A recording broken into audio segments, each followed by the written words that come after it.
So a few days ago, the Neverness to Everness devs came out and announced that the game will actually be fully released on April 29th.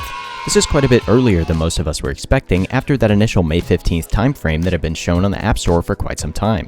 With this announcement, the NTE devs have shown some changes and improvements that they are focused on making before the game's full release. Some of these changes will be extremely important for improving the game's long-term playability, as well as improving the experience for plenty of players. But first, before I get into the roadmap, I just wanted to say that if you're interested in Neverness to Everness and you want to keep up with the game, please feel free to like and subscribe, as I have a few videos already in the works for when the game is fully released, and I plan on covering NTE and Ananta going into the future. If you have any questions about the game or the changes mentioned in this roadmap, drop a comment down below, as I'm happy to answer any questions you may have regarding Neverness to Everness. Now, to start off with the first and most important point on this roadmap, the Hotta devs have stated that they are focused on optimization. This is really good news. As I mentioned in the first video I made about this game, optimization is truly going to be the make or break of whether this game will succeed massively on release or not, as it is definitely one of the more demanding gacha games on the market, standing right up there next to Wuwa. While this may not have been a huge issue for me personally, I do hope to see the game become more friendly to players with all kinds of device specs, as well as lowering the recommended system requirements before release. These optimization improvements are marked for all platforms, so we should hopefully see a noticeable improvements on release day. Another one of the major issues I mentioned in a previous video is also getting addressed, with optimization coming to the furniture placement experience, as well as an expansion on interactable furniture for the characters that you invite to your dorm. Speaking of inviting characters to your dorm, the devs have stated that they will be adding more characters to the dorm and ride-along activities. However, only Cheese was name-dropped specifically. First-person mode is also getting an upgrade with the ability to perform certain character interactions like holding hands without leaving the POV. One last notable mention regarding characters is the increase of affinity voice lines and animations with characters through the bond system.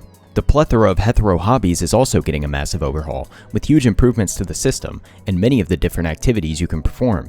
Starting with the street racing, this mode is getting the biggest improvements, adding new tracks, more leagues, AI opponents, friendless rankings, and 4-player online matches. Regarding the leagues, I'm not entirely sure if this is simply mentioning the leagues where you race against NPCs, or if it's speaking about a potential for a ranked mode. Either way, these are massive changes to the racing activity within Neverness to Everness.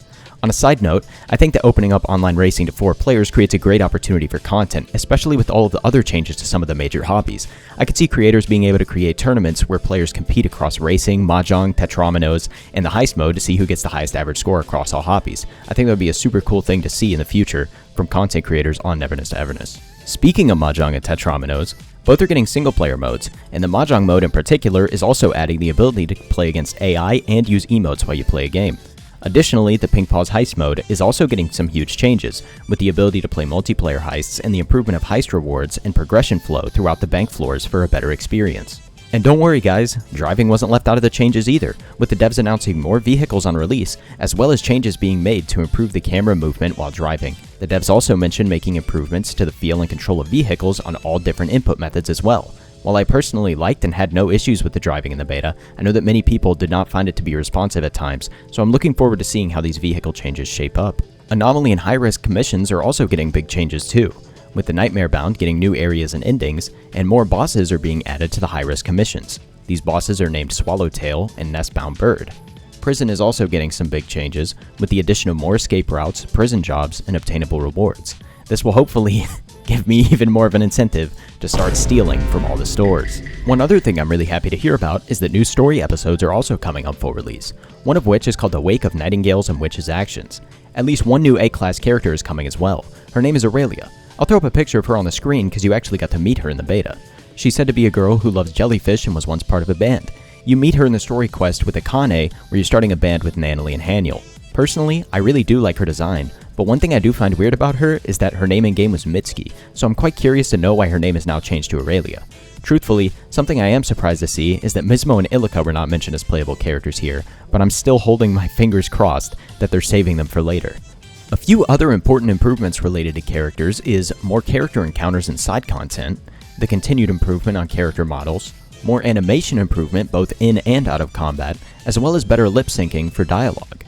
There are also some smaller but notable improvements that are being worked on that are listed in the roadmap, such as controller feedback, photo mode optimization, localization, key bindings, multiplayer support, the complete overhaul of the character awakening screen, the character selection UI improvement, inventory size and management, beyond the rails quality of life, ray tracing support, bug fixes, mobile mode combat optimization, and much more.